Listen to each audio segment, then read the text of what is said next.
continuar con nosotros el doctor Elmer López Luz. El doctor es dermatólogo, es también médico internista. Por más de 25 años fue jefe director de posgrado de dermatología en el Hospital Escuela. Doctor, muchas gracias por aceptar la invitación. Nos honra con su presencia. Muchas gracias, licenciado Melgar, doctora Silvia Portillo. Es un honor para mí estar acá en esta noche y poder contribuir un poco en lo que es el conocimiento de esta enfermedad. Nos acompaña la doctora, como ya lo dijo el doctor López Luz, la doctora Silvia Margarita Portillo, patóloga, epidemióloga del Instituto Nacional Cardiopulmonar del Tórax. Y tal y como se lo había advertido, ya hoy oficializaron que un paciente complicado con la viruela del mono va para el tórax. Eso no lo sabía yo. ¿No lo sabía? No sabía. ¿Cómo? No me he enterado. Hoy estuve ahí. Sí, yo se lo advertí ¿hace cuánto? Bueno, la semana pasada que estuvimos platicando sobre... ¿Qué le dije?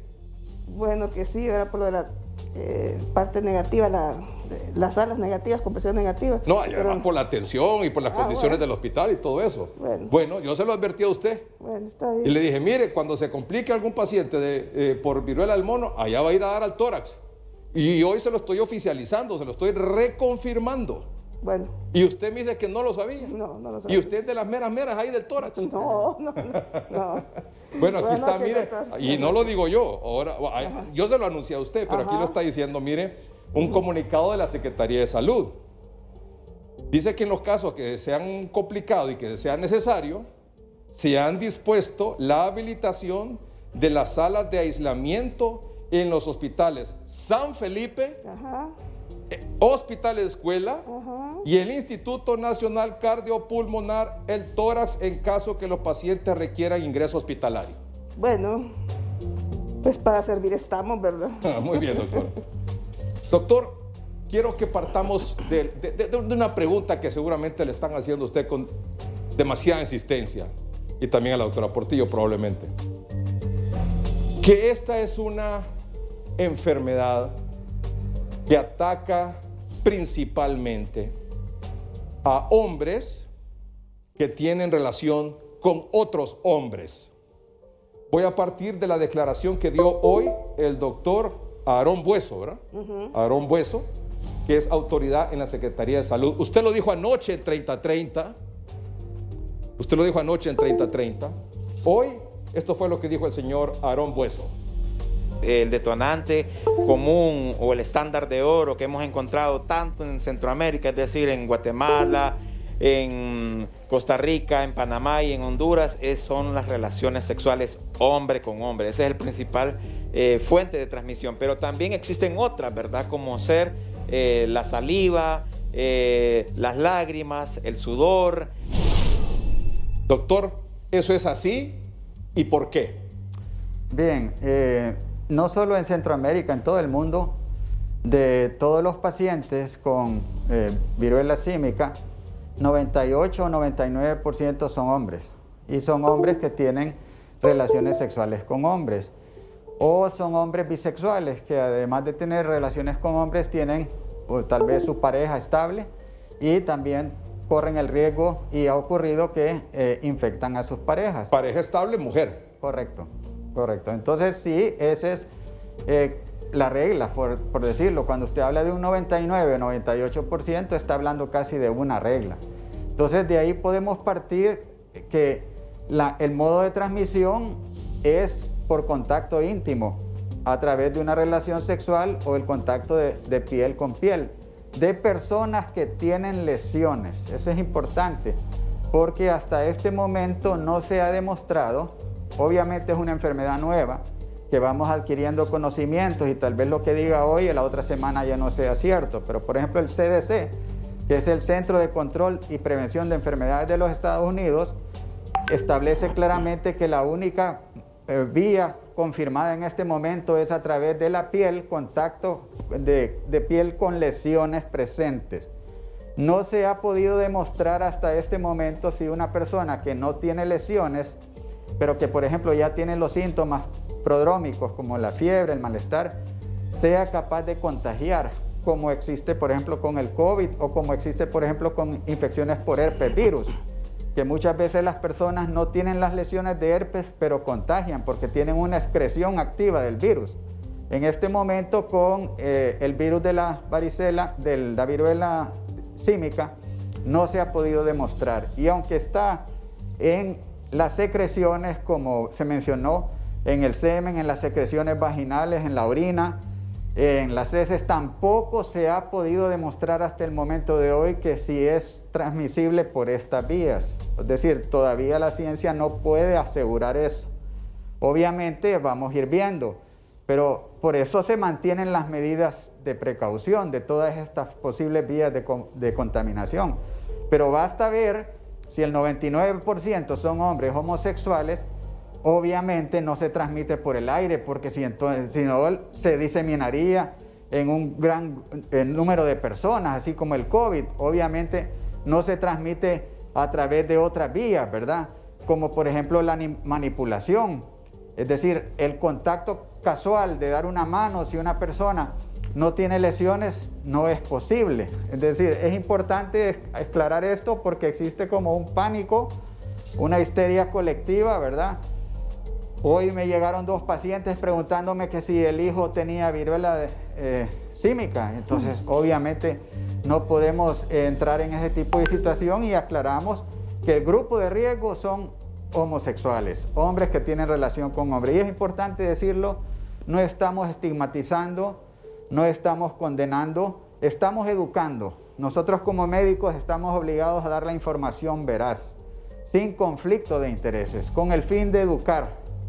Porque esta población que escucha esto obviamente va a tomar sus medidas y es educar a todo el mundo para que la gente entonces tome medidas precautorias oportunas.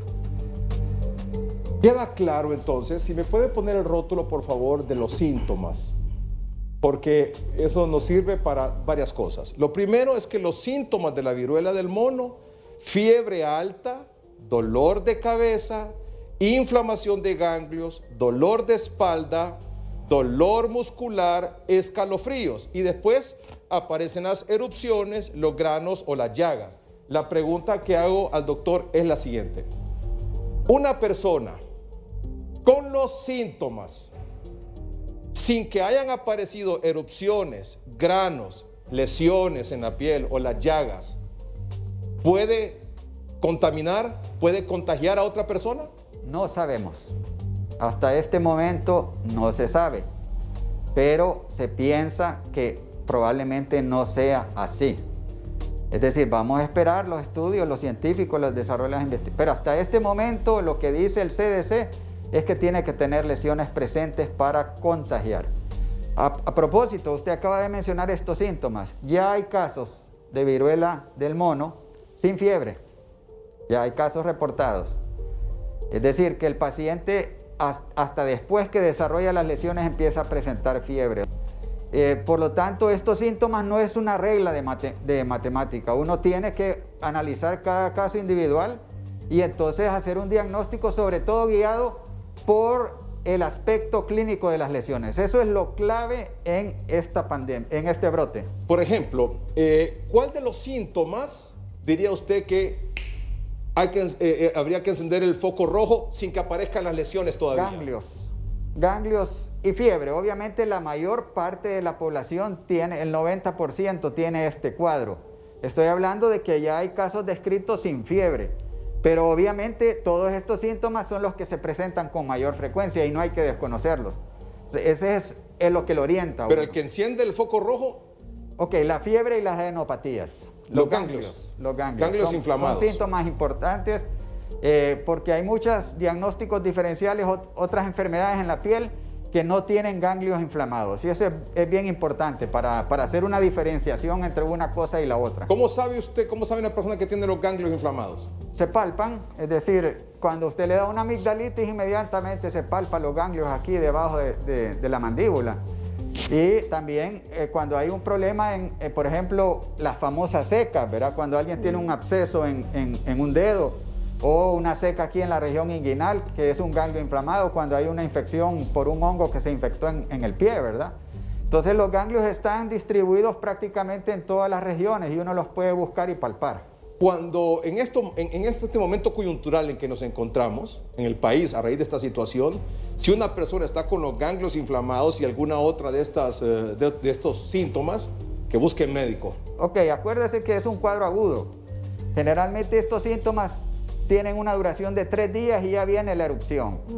Es decir, el periodo de incubación de esta enfermedad es variable, va de 3 a 17 días, pero la gran mayoría de los casos se presentan en 6 días empiezan los síntomas, después del contacto sexual sospechoso. En 6 días empiezan estos síntomas que están acá y 3 días después empiezan las lesiones. La característica de estas lesiones es que salen abruptamente todas. Por ejemplo, la varicela van apareciendo una que otra y se va llenando. Aquí aparecen todas las lesiones y van madurando conjuntamente. Lo primero que aparece es una mancha roja, mácula, que no se puede palpar. Luego la lesión se eleva y después desarrolla una vesícula, o sea, como un techo con un contenido líquido en el interior. La lesión se decapita rápidamente, o sea, pierde el techo y estamos ante una úlcera. Y la úlcera después se forma una costra y después ya no es infectante. Después, cuando viene ya la etapa de costra, generalmente han pasado 2 o 3 semanas y ya el paciente ya no es infectante. Infecta en esas etapas iniciales de las lesiones, sobre todo cuando hay exudado, es decir, hay material dentro de la vesícula o recién formándose una úlcera, ¿verdad? Hay un exudado, ahí está el virus concentrado en grandes cantidades y de ahí es donde se toman las muestras para hacer el diagnóstico de esta enfermedad. Llama la atención lo que usted dice, que a diferencia de cualquier otra infección que puedan aparecer ciertas lesiones en la piel, la viruela del mono, aparecen de un solo todas. Y van evolucionando. En todas partes del cuerpo. Correcto. Pero no es que primero un lado y luego otro, no. Es importante, no siempre el paciente se llena de lesiones. La gran mayoría de los casos tienen menos de 10 lesiones. La gran mayoría de los casos. O sea, no puede esperar usted que todo el cuerpo tenga lesiones. No es como la viruela anterior que veíamos esa foto, ¿verdad? Del paciente lleno de lesiones. La gran mayoría tienen menos de 10 lesiones. 10% de los pacientes solo tienen una lesión y generalmente está en los genitales, en la región perianal o en el pene de los hombres. Y hay que ir a buscarla ahí porque uno tiene que hacer el diagnóstico. Entonces, cuando nosotros vemos esas lesiones, son muy características de la viruela del mono, que todas van evolucionando juntas. En la varicela usted ve lesiones que vienen comenzando, aquí están las fotos, la varicela vemos lesiones que vienen empezando, costras que ya se formaron, vesículas. Es un cuadro lleno de lesiones en diferentes estadios y eso es bien importante para hacer el diagnóstico de una diferencial que uno dice, esto es una varicela, ya no es viruela del mono. Otro de los diagnósticos es la famosa culebrilla o el herpes zóster, ¿verdad? Que es producido también por el virus de la varicela, pero que da muchos años después de que nos dio la varicela y sale generalmente en el trayecto de un nervio, lo que se llama un dermatoma. Y las características son vesículas agrupadas en racimos, que no ocurre en la viruela del mono. O el herpes que sale en los labios, vemos que son vesículas agrupadas, aquí está, ¿ves? En racimos. Entonces uno dice, esto es un herpes simple, en este caso que puede estar en la boca o puede estar en los genitales, porque hay 2 tipos de herpes. En la viruela del mono dice usted que puede ser nada más una lesión o puede ser hasta 10 en diferentes partes. O múltiples La gran en diferentes partes del cuerpo. 10. Sí, pueden tener cientos de lesiones. Eso depende de cada caso, del estado inmunitario del paciente, obviamente. Entonces, la clínica es bien importante. Este impétigo, que es una infección bacteriana en la piel, es bien frecuente en niños. El impétigo generalmente es benigno, no da fiebre, da lesiones que rápidamente hacen costras, no son profundas, no da adenopatías generalmente. Entonces uno puede ir haciendo el diagnóstico diferencial, o sea, descartando las enfermedades, porque aquí hay otros diagnósticos diferenciales. La sífilis, hay una etapa de la sífilis que se llama secundarismo, donde salen lesiones en palmas. 10% de los pacientes con viruela del mono tienen lesiones palmoplantares. Entonces la sífilis viene aquí a hacer un diagnóstico diferencial importante. Pero hacemos la diferencia porque en este cuadro, sobre todo en esta etapa del secundarismo, no hay ese periodo prodrómico tan importante, o sea, de estos síntomas generales como ocurrió en la viruela del mono. ¿Okay? Molusco contagioso es una infección viral frecuente que salen estas pápulas umbilicadas. Generalmente es una enfermedad benigna en niños, en adultos. Es una enfermedad de transmisión sexual y las lesiones pueden estar en el área genital, pero tampoco da fiebre ni ganglios palpables. Entonces uno va haciendo la diferenciación de todas estas enfermedades. Doctor López, se ha hablado de que las complicaciones de la enfermedad, si es que se van a dar, porque en la gran mayoría de los casos no se van a dar, empiezan en la segunda semana. Pero entonces podríamos establecer que casi que apareciendo las lesiones se empiezan a complicar las personas. Ok, la razón principal por la cual se hospitalizan estos pacientes, 13% de los casos de viruela del mono se hospitalizan.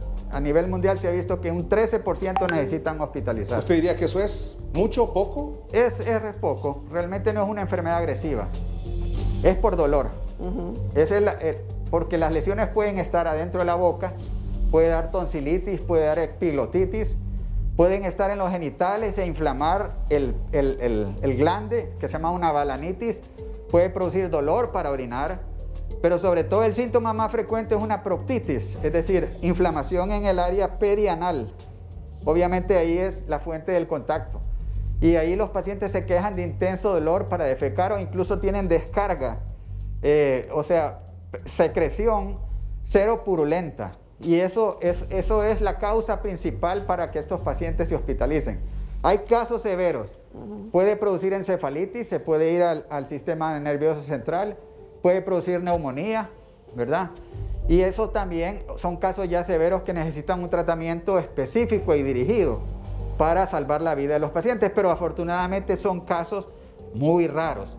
La gran mayoría de los pacientes evolucionan satisfactoriamente y la mortalidad es bien baja, bien baja. Y usted, perdón doctora, usted mencionaba otras lesiones en la piel, pero por otras enfermedades, por otros virus, por otras razones.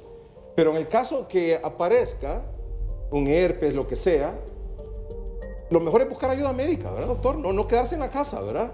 Es correcto. No confiarse tampoco. Y contestando su pregunta, que usted dijo que hay 3 casos positivos y que no tienen una relación entre ellos, ¿qué ha ocurrido? Obviamente, estos casos están en un submundo. Usted sabe cómo es la situación de las personas homosexuales en Honduras. Todavía hay discriminación, todavía hay incluso persecución y muerte, ¿verdad? Hay que decirlo así, que es totalmente condenable, ¿verdad? Es decir, nosotros aquí estamos para ayudar y estamos para socorrer a estas personas, pero estas personas se ocultan por todas esas situaciones y obviamente muchos de estos pacientes pienso yo que no están diciendo la verdad. Es decir, ¿cómo se contagiaron estos pacientes? Es obvio que es a través de una relación sexual homosexual hasta que no se demuestre lo contrario. Sí, dice, los 3 pacientes no tienen relación entre ellos. O sea, no hay como nexo epidemiológico, lo diría usted, ¿verdad, doctor? Sí. No hay nexo epidemiológico, una relación entre. Entonces, ¿cómo se infectaron? O sea, hubo otro que lo infectó. Entonces, ahí podríamos decir que hay 6 casos, mínimo. Correcto. El virus está circulando en el país. Obviamente, este es un brote mundial, ¿verdad? Estamos con los medios de transporte. Una persona puede estar en ciudades grandes como los grandes centros como Nueva York, como San Francisco, como países europeos y al día siguiente estar aquí antes de que empiecen los síntomas. Y obviamente son personas que contagian y que no buscan atención médica oportuna. Doctor, ¿cree usted que en vista de esto que usted ha manifestado, de la estigmatización que existe, no sería oportuno que la Secretaría, ahorita que viene empezando, ¿verdad? Y que necesitamos averiguar cuándo, dónde, cómo, con quiénes, se creara alguna línea confidencial de comunicación para que estas personas, incluso médicos, avisaran, tengo un sospechoso, ¿a dónde lo puedo enviar? Porque nos ha sucedido con VIH, que gracias a Dios se ha establecido un sistema en el cual la persona no quiere que su comunidad se entere, no quiere que su familia se entere, pero logra y está sobreviviendo con VIH. Entonces, planteándose así también, me parece a mí que esta situación, ¿qué piensa usted? Excelente idea, doctora Portillo, y la lanzamos a las autoridades, excelente, ¿verdad? Excelente, que doctora, se establezca una línea de confidencialidad. Una línea telefónica confidencial. Porque si hay algo que el paciente quiere es confidencialidad. Es decir, aquí los casos que nosotros hemos tenido oportunidad de ver, precisamente no quieren que se conozca porque la información sabemos cómo se maneja en nuestro país. Buena idea esa. Un llamado a las autoridades de salud. Esta propuesta de la doctora Silvia Margarita Portillo aquí en el noticiero Soy Mismo por la solicitud de confidencialidad del paciente y de su familia, de la comunidad en general, para que pueda reportar, para que pueda preguntar, para que pueda comunicarse y recibir orientación, información y sobre todo atención. ¿Les parece, doctor? Perfecto. Excelente. Muy bien. Usted me dice lo que nosotros hemos visto. ¿Usted ha visto pacientes con viruela del mono? Me reservo el comentario. Me lo reservo.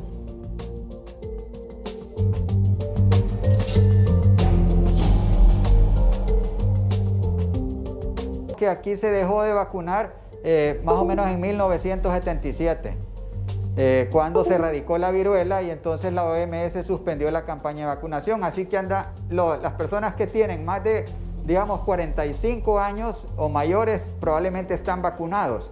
Entonces esas personas están protegidas en un 85%. Doctor, ¿qué porcentaje de muerte tiene la viruela del mono? Es muy baja. Generalmente la mayoría de los casos solo es el dolor, ¿verdad? Y transcurren, como mencioné, 2 a 4 semanas, es el periodo de evolución. Se deben aislar esos pacientes 2 a 3 semanas, ¿verdad? Hasta que ya las lesiones ya no están en fase infectante, o sea que se forma ya una costra o las lesiones, como dice la gente, se secan. Doctor, usted dice que con información del CDC que se transmite hasta el momento confirmado una vez que están con las lesiones. Piel con piel, con lesiones. Entonces la pregunta es, ¿cómo, contagia a otros cuando ya está con las lesiones, pero cómo se transmite? Por contacto directo. Y esto hay que hacer énfasis. No es un contacto casual, es gente que tiene un contacto directo prolongado, está descrito en múltiples contactos sexuales. Es decir, este tipo de población generalmente tienen múltiples contactos sexuales. Y entonces, ¿se transmite por saliva? No está demostrado todavía.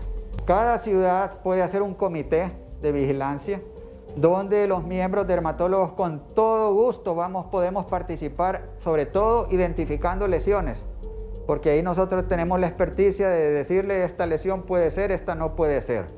Y nos ponemos a la orden, por supuesto. Muy bien. Doctor, muchas gracias por haber aceptado la invitación. A usted. Porque usted es parte del equipo ya, consultor, también analista de Noticiero Soy Mismo en este tipo de temas. Gracias, doctora Silvia Margarita Portillo. Gracias a usted por su atención y la respetuosa propuesta a la Secretaría de Salud, una línea telefónica confidencial para atender este tipo de pacientes. Muchas gracias por su atención. Buenas noches y que estén bien.